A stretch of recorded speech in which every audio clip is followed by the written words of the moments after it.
Selamat malam, salam sejahtera bagi kita semua. Kami dari kelompok 7 Ekonomi Islam akan mempresentasikan tentang kebijakan moneter dalam ekonomi Islam.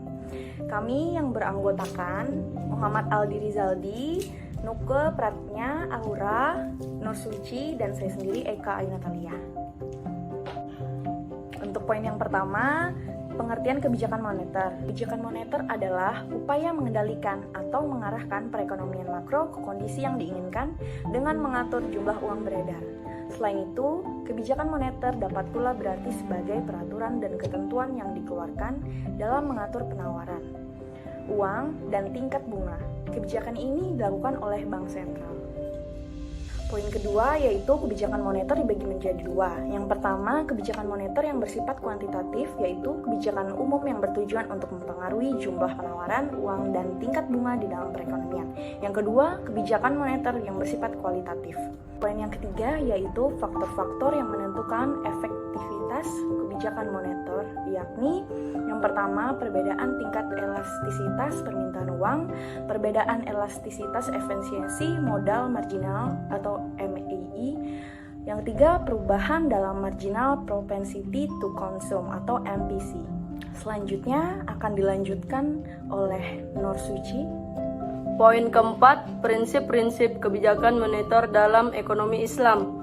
Secara khusus, kebijakan moneter mempunyai pengertian sebagai tindakan makro pemerintah melalui bank sentral dengan cara mempengaruhi penciptaan uang.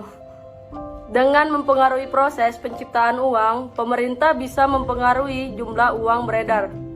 Yang selanjutnya, pemerintahan bisa mempengaruhi pengeluaran investasi, kemudian mempengaruhi pemerintahan agregat dan akhirnya tingkat harga sehingga tercipta kondisi ekonomi sebagaimana yang dikehendaki.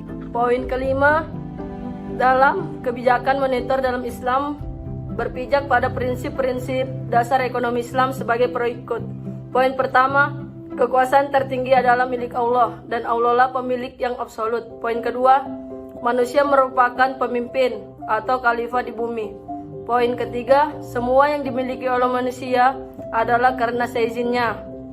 Poin keempat, kekayaan tidak boleh ditumpuk terus-menerus atau ditimbun.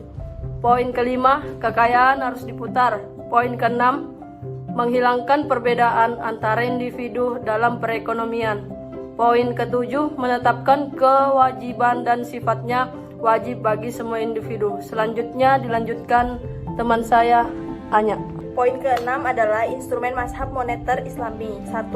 Mazhab pertama, iktisaduna. 2. Mazhab kedua, mainstream. 3. Mazhab ketiga, alternatif. Poin yang ketujuh adalah kebijakan moneter pada masa Nabi, sahabat atau khulafaurudin abad pertengahan.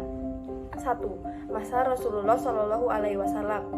Perekonomian Jazirah Arabia ketika zaman Rasulullah merupakan ekonomi perdagangan, bukan ekonomi yang berbasis sumber daya alam. Minyak bumi belum ditemukan saat sumber daya lainnya masih terbatas. Lalu lintas perdagangan antar Romawi dan India yang melalui Arab dikenal sebagai jalur dagang selatan. Selanjutnya akan dilanjutkan oleh Aldi Rizaldi.